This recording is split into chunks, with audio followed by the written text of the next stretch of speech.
front of me Sony Xperia 10.4 and let me show you how to activate and use camera timer on this device. So first of all, just open your camera app.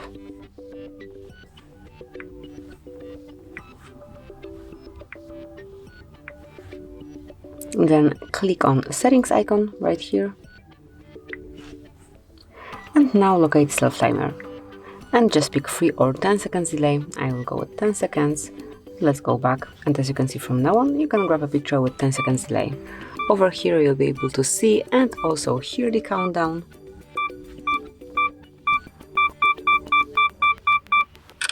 And that's it, as you can see, the picture is grabbed. So that would be all. This is it, so you can activate camera timer and then grab a picture. Thank you for watching. Please subscribe our channel and leave the thumbs up.